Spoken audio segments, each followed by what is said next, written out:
Assalamu alaikum. Today on Noran Academy, we're talking about the role of artificial intelligence in dawah. In an age of algorithms and automation, how does the timeless message of Islam actually find its voice? If you benefit from this, please support us by subscribing and sharing as a sadaqah. All right, let's begin. For centuries, the sacred message of Islam was carried person to person, literally heart to heart. It moved at the speed of human travel, on foot, on camelback, and it relied completely on the sincerity of the people who carried it. It was the most intimate form of dawah you could imagine.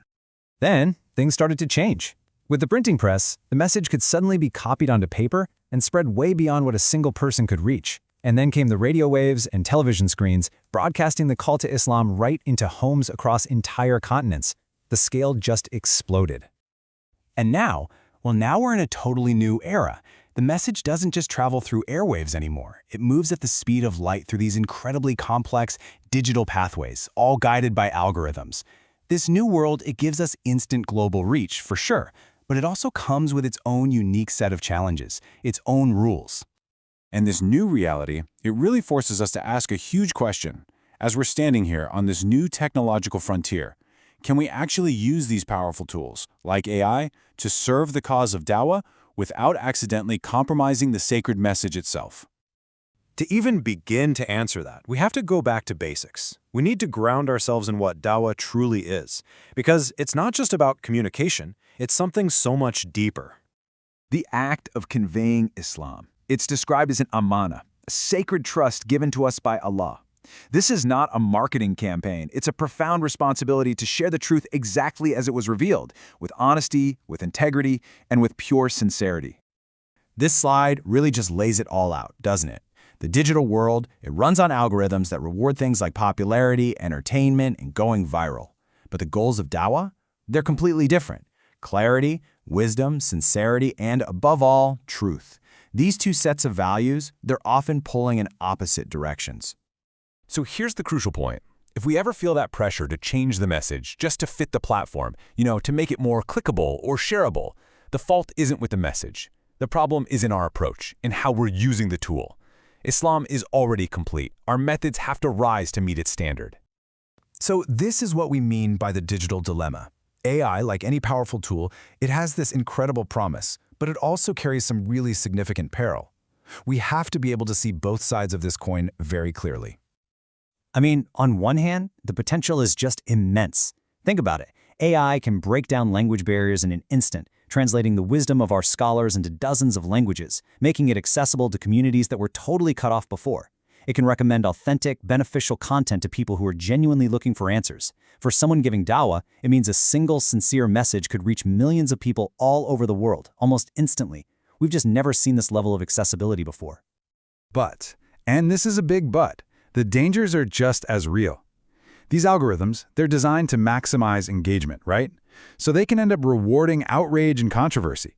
Really deep, complex theological ideas can get flattened into little sound bites. And sincere guidance can turn into a performance for likes and shares. And this right here is a core principle we can never, ever forget. The truth of Islam is powerful all on its own. It doesn't need to be distorted or sensationalized or twisted to be appealing. The truth, when you present it with wisdom and clarity, it carries its own divine weight. Okay, so how do we navigate this? How can we possibly harness the power of AI for good and focus on real guidance, not gimmicks? Let's walk through a practical framework for using these tools responsibly. All right, here are 4 steps that are absolutely essential. First, protect authenticity no matter what. Never ever change the message just for engagement. Second, remember to use AI as an assistant, not as an authority. The tools can help us, but real guidance has to come from qualified scholars. Third, avoid sensationalism. Truth just doesn't need that kind of exaggeration. And finally, and this is the most important one, constantly check and purify your intention. We have to remember that dawah is for Allah subhanahu wa ta'ala, not for the algorithm.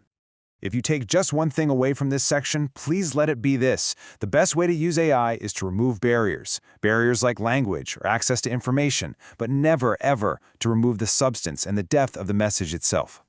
In the end, all these practical steps have to be guided by a spiritual understanding. Our success in dawah isn't measured by likes or views. It's measured by a much, much higher standard. This is the ultimate reality check. On that day, nobody's going to be asked about their engagement metrics. The question will be about the amana, the trust. Did you convey the message of Islam honestly, to the best of your ability? That is the only metric that will ever truly matter. We really have to draw a clear line in our minds here. Technology, it's a vehicle. It can spread a message far and wide, and that can be a great thing. But it's only the sincerity in our hearts that earns a reward from Allah. The reach is for this world. The intention is for the next. So, as we look back on this whole journey, from the footsteps of the first Muslims to the algorithms of today, it's so clear that the tools of communication have always been changing. But the mission, the sacred trust of conveying the truth of Islam, that has not changed. It is just as urgent and just as important today as it has ever been. Presented and created by Neutron Studio.